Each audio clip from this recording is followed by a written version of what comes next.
বাবা আমাদের অনেক ভালোবাসতো, মাথায় আগলে রাখতো। এখন তো কেউ আগলে রাখার মতন মানুষ নেই।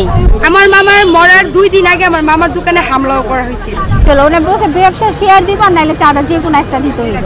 এজাহারে যে 4 জনের নাম বাদ দেওয়া হয়েছে তাদের যাতে যুক্ত করা হয় এবং শাহরাওয়াসিন টিটু 2 নম্বর যে আসামি তাকে যাতে গ্রেফতার করা হয়, কারণ তাকে যদি গ্রেফতার না করা হয় তাদের নেক্সট টার্গেটই আমরা। পরে আমার বাবা স্কুল থেকে আসার পর বাবা ডাকতো, একসাথে খেতাম, ওইগুলো আমার অনেক মনে পড়ে। এগুলো ভাবলে আমার অনেক কষ্ট হয়।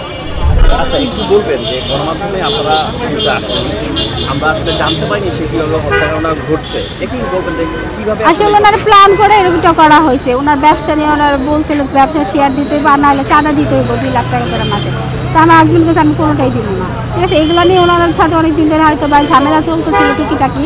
তো যেদিন উনি মারা যায় সেই দিন ওরা প্ল্যান করে বাসা থেকে নিয়ে গেছে যে আসো আবার আপনার সমাধানে যায়। তো উনি বাসা থেকে বেরিয়ে গিয়েছে ওনার দোকানে যে উনি বসতে পারে। তারপর আপনারা সিসিটিভিতে দেখবেন যে উনি বসে কথা বলতেছিল, তখন কথা বলতে বলতে ওনার কলারে ধরে ওনাকে বাইরে নিয়ে যায়, ওনার অ্যাটাক করে।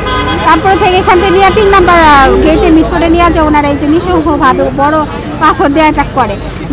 মরে যাওয়ার পর ওই মানুষের উপরে ফালাফালি করছে। ওরা কত বড় নিষ্ঠুর, ওরা তো কত বড় একটা কাফের, সেটা তো মানে বোঝাই যায় যে ওরা কত কাফের। তো আমরা চাই আইনের মাধ্যমে ওদের এরকম শাস্তি দেওয়া হোক, যেন এরকম কেউ এরকম কাজ করার আগে 3 বার যেন ভাবে যে আরেকটা মানুষের এরকম করলে কতটা শাস্তি পাইতে হয়। আমার মতন আমি চাই না অন্যকে বিধবা হোক, আমার ছেলে মেয়ের মতো কেউ এতুম হোক। জি চাঁদা চাইছিল। ওনার বসে ব্যবসা শেয়ার দিবা, নাইলে চাঁদা যে কোনো একটা দিতে হইব, 2 লাখ টাকা করে মাসে দিতে হবে, যে কোনো একটা অফার ওনার বলছে যে চাঁদা নিয়ে কোনো ঝামেলা না বা রাজনৈতিক কোনো কারণ না, তাদের মধ্যেই মতবিরোধের না মতবিরোধ বলতে হয় যে বললামই তো ব্যবসা শেয়ার চাইছে, অত ব্যবসা শেয়ার দিবা, নাইলে 2 লাখ টাকা মাসে দিতে হবে, এটা ওনার কথাই। এগুলো নিয়ে ওনার সাথে অনেক আগেও ঝামেলা হয়েছে। যে কয়েকটা সিসি ক্যামেরার মধ্যে দেখবেন যে ওনারা কত তক্কাতি হয়েছে। ওনারা আগে থেকে প্ল্যান করে রাখছিল কোন ইয়ার মধ্যে 3 তলার মধ্যে উঠায় ওনারা যাবে। 2 দিন আগে ওনার সাথে এটা নিয়ে ঝামেলা হয়েছে, ঠিক আছে। এখন গ্রেপ্তার হয়েছে 11 জন, আর মানে মেনলি যারা আছে ওনারা এখনো ধরা পড়ে নাই। এর জন্য আমি চাইতেছি যে মেন যারা টিটু মহিন ধরা পড়ছে, আরো যারা কেশা কায়েম মোল্লা রাজা আছে, হ্যাঁ বাবুল, ওনাদেরকে তাড়াতাড়ি আইনের মাধ্যমে তাড়াতাড়ি ওনাদের শাস্তি দেওয়া হোক।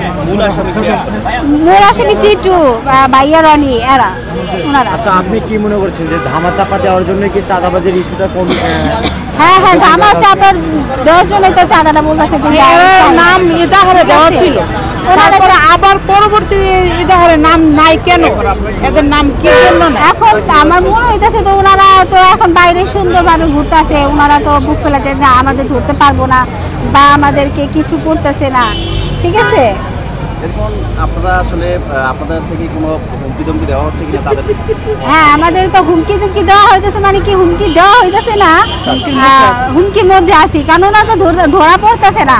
কারণ বাইরে থাকলে আমাদের জন্য আতঙ্ক, আমরা আতঙ্কের মধ্যে আছি। আমার ছেলে মেয়েদের স্কুলে যেতে পারতেছি না, আমার হাজব্যান্ডের দোকান বন্ধ, আমাদের মানে সব দিক দিয়ে আমরা খুব চাপের মধ্যে আছি, আমাদের খুব কষ্ট হইতেছে চলাফেরা।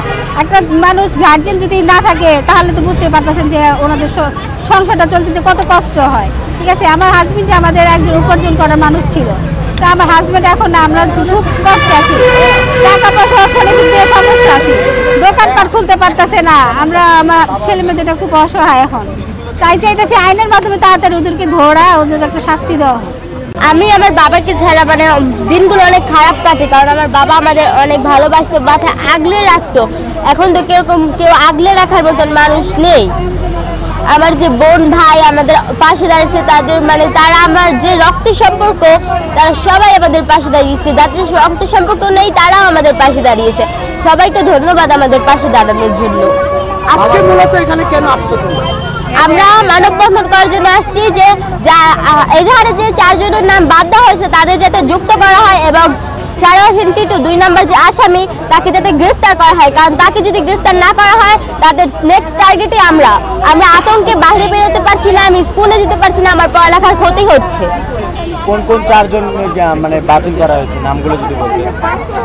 কাইয়াম মোল্লা, রাকেশ, বাবুল, ভাইয়া রনি। বাবা তো নেই, বাবার সাথে তোমার কোন স্মৃতিটা এখন বেশি মনে পড়ে? আমার বাবার সাথে আমার বাবা বের হওয়ার আগে মানে বিকালবেলা মানে বের হয়েছে তো আর কি 4:30 বাজে, আর কি 4:30 বাজে আমার বাবা বের হয়েছে বাসা থেকে। এই আগে 2টার দিক দিয়ে আমার বাবা আমাদের সাথে অনেক দুষ্টামি করছে, অনেক মজা করছে, আমরা মানে অনেক ঠাট্টা করছে, সেই জিনিসগুলো বেশি মনে পড়ে। আমার ব্যবসা মানে দোকান তো এখন আমার বাবাই একজন ছিল যে দোকান চালাতে পারতো, আমার বাবা ছাড়া তো আর কেউ চালাতে পারে না। ভয় আমরা খুলতেও পারতেছি না দোকান, কারণ যেহেতু আমার বাবাকে মেরে ফেলছে, আমাদের মারা তাদের 2 মিনিটও সময় লাগবে না। আমার মামারে বলছিল আর কি, যখন দেখছি এরা ব্যবসাটা একটু উন্নতির মুখে, তখন মামারে বলছে যে তুই ব্যবসার অর্ধেক শেয়ার দিতে হইব, আর না হইলে আপনার 2 লাখ টাকা করে দিতে হইব আর কি, এটা বলছে। এটা বললে আমার মামারে, তখন আমার মামা রাজি হয় না। আমার মামার মরার 2 দিন আগে আমার মামার দোকানে হামলাও করা হয়েছিল। আপনার 6টা গুলিও হেরা আমার মামার উপরে অ্যাটাক করছিল, তখন আমার মামার কিছু হয়নি। আমার মামার 2 দিন আগে, তারপর যখন আমার মামা যায় সোহানা মেটাল দোকানে যায় বসে, তখন আমার মামার উপরে অ্যাটাক করা হয়েছে। পুলিশ যে বলছে যে আসলে চাঁদাবাজি নয়, এই বিষয়টি আসলে কি ধামাচাপা দেওয়ার জন্য কিনা, আপনি কি মনে করেন? এটা পুলিশরাই ভালো বলতে পারবো, কিন্তু আমরা ওনাদের অনেকভাবে ধন্যবাদ। ওনারা কিন্তু আমাদের অনেক এই যে 11 জনের যে ধরছে, ওনারা অনেক দ্রুতভাবে ধরছে। ওনাদের আমরা ওনাদের উপর আমাদের কোনো ইয়া নেই, আমরা অনেকভাবে ওনাদের আন্তরিকভাবে ওনাদের ধন্যবাদ জানাই।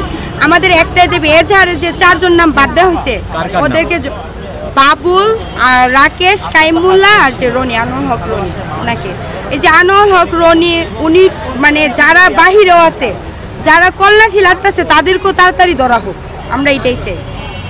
এই যে বাবুল যে ওনার অফিসে কিন্তু আমার মামার যে হত্যার যে ওনার অফিসে যায় কিন্তু প্ল্যানিং করা হয়েছে, 24 চ্যানেলে যেমন নিউজে বলা হয়েছে, ওটাতে দেখবেন আপনারা। আপনার পরিচয়টা দিবেন একটু? আমি সাদিয়া আক্তার আমার নাম, আর মৃত সোহাগের বাগনি। পরে আমার বাবা স্কুল থেকে আসার পর বাবা ডাকতো, একসাথে খেতাম, ওইগুলো আমার অনেক মনে পড়ে। এগুলো ভাবলে আমার অনেক কষ্ট হয়। এই যে বাবাকে যখন মারা হয়েছিল, যে ভিডিও নিয়ে সারা বাংলাদেশের মানুষ কষ্ট পেয়েছে, ওই ভিডিও দেখেছিলে কেন? আমি দেখিনি, আমি এগুলো সহ্য করতে পারবো না, তো শুনছি। আমি একটা জিনিস চাই আইনের কাছে, ডক্টর ইউনূসের কাছে, সরকারের কাছে, আমার বাবাকে যারা মারছে তাদের ফাঁসি হোক, খুনিদের ফাঁসি হোক। এরকম কাজ যদি বাংলাদেশের কেউ না করতে পারে, আমি শুধু এটাই চাই।